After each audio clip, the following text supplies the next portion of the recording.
True great love in all thy sons command. Quand on brosse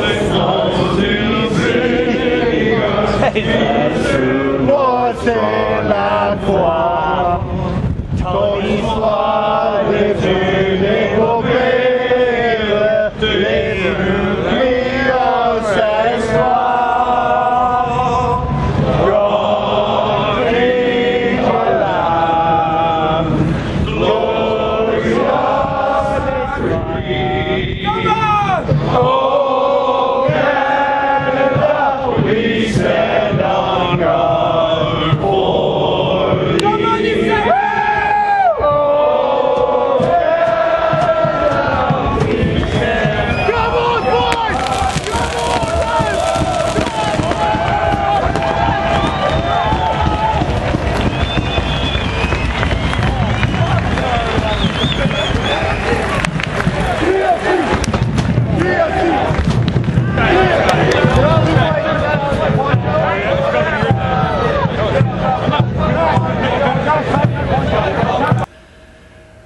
Well, I hope you've dried off.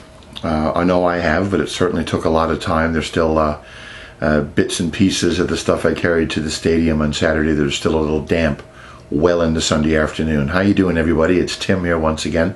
It's A View from the South Stands. I'm coming to you on Sunday afternoon after TFC officially began what I like to call the run-in.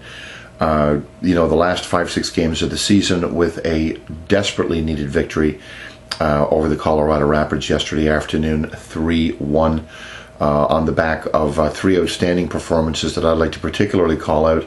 Sebastian Giovinco, of course, 2 goals and an assist. Damian Perkis with a goal and a quite solid by TFC standards defensive performance, and I thought a really excellent showing from still young Canadian Jonathan Osorio in the midfield, who actually looked quite the boss yesterday under very difficult circumstances, and also with a lot of pressure on the team as well. Now let's talk about the pressure for a moment, because as it stands right now, Toronto FC is going to make the playoffs, and I called it in this space a long time ago. The Reds are going to make the playoffs, but the question is, are we talking playoffs or are we talking playoffs? And what I mean by that sort of obtuse sentence is this.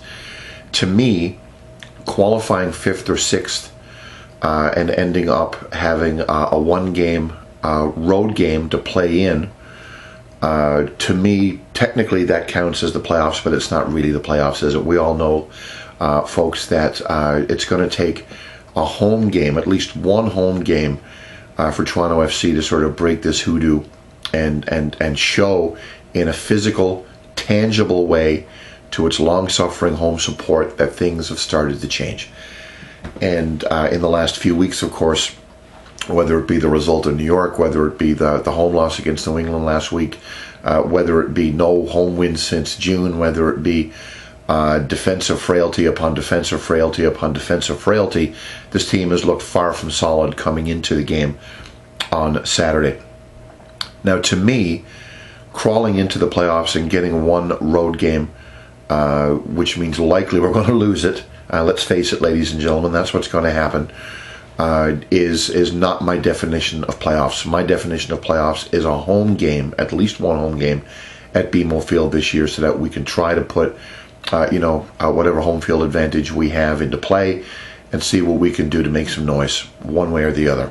But again, a home game is the necessity, and that's where the frustration has come in for me personally over the last few weeks, is I just see this team pissing away result after result after result. And now we're into this magic run-in period that we've all been talking about over the last for most of the season. As a matter of fact, everybody's like, yeah, well, if they struggle, they've got all of these home games against weak teams at the end of the season, then they should be able to get themselves into the playoffs, especially with a couple of expansion teams and generally a weaker Eastern Conference than the Western Conference.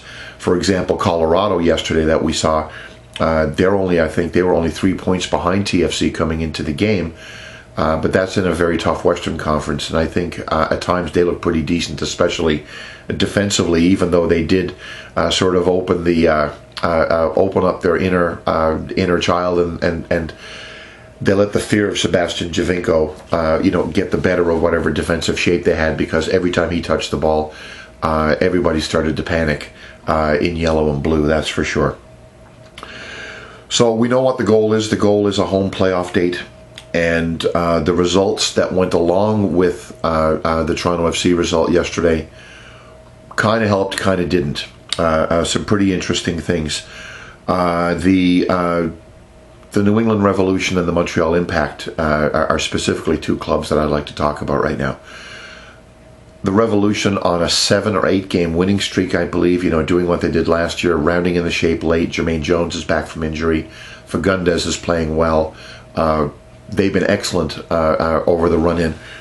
They go to BMO Field last week, and they demolish Toronto FC 3-1 in a critical game. They go to Stade Saputo in Montreal yesterday, and guess what happens?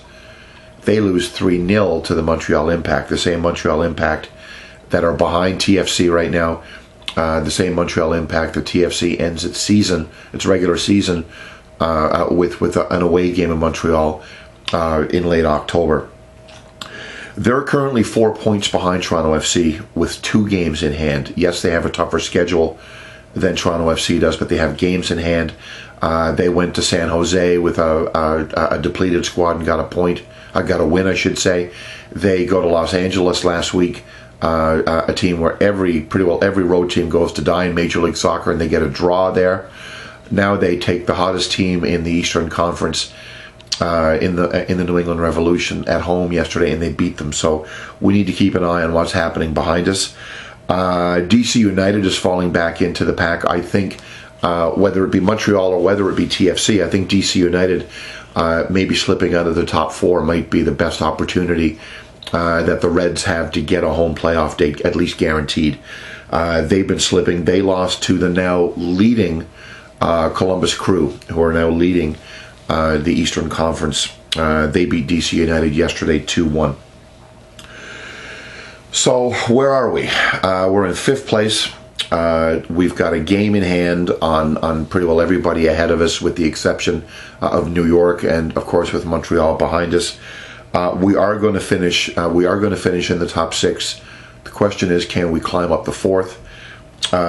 If we get another result against Chicago, put them to the sword next week, get another critical 3 points against Chicago, then the odds of that are actually starting to look a little better. And again, we'll see after today, because I think New York City FC plays today. We'll see exactly where things sit in the Eastern Conference a little bit later on Sunday. MLSsoccer.com is definitely worth checking out when it comes to the standings. And I have actually the MLS standings on this side of the screen.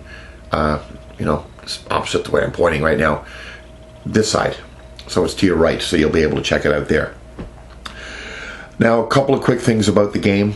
I want to call out 3 players who I think I aforementioned earlier that I think were outstanding yesterday. Sebastian Giovinco, I don't think I'm going to bore anybody with the superlatives. By his standards, not scoring in 2 or 3 games is a significant slump. Of course, he had the abductor strain to worry about. He came on and played fabulously yesterday with 2 goals and an assist. Damien Perquis got the third goal for Toronto FC. Yes, the Reds conceded a late goal in the first half, but in very, very trying conditions in the torrential downpour, particularly in the second half. I thought Perquis had one of his best games, which is quite encouraging considering how difficult things have been at the back for TFC this season. And finally, of course, young Canadian Jonathan Osorio, who I think had an excellent game as well. A lot of creative passes, a lot of seeing eyeballs, a lot of switching the field around. He did a really good job of creating a space, particularly for Sebastian Giovinco to do his magic in the first half, and it's quite encouraging to see a local boy do really, really well. The other thing I want to very quickly mention is Armed Forces Day. I want to keep my politics and my football separate. Just as I have no problem with anybody putting up a refugees welcome sign. Again, it's not my politics. that's of issue here. I'm for refugees coming to Canada. I also want to support our troops, and supporting our troops doesn't necessarily mean supporting Canadian foreign policy. You can or you can't, but I think it's kind of neat that they actually do get a lot of serving armed forces personnel into the games, which I actually liked. I got to thank a few of them personally for their service Saturday, and I did like that C-130 Hercules flying in over the beginning. I actually ducked because I didn't even know it was coming. Came right in over our heads, and it was pretty amazing as well. So that's it. We're on to Chicago this coming Saturday, Chicago at home. Let's hope we put those guys to the sword the way we did when Danny Dichio scored that amazing goal way back in 2007, the old Gordie Howe hat trick. Thanks very much for watching. Have a lovely week. Come on, you Reds. Let's keep it going, and let's see if we can climb up in the 4th place and do what no TFC team has ever done, get us into the playoffs with at least one home playoff game. Have a good week. Cheers.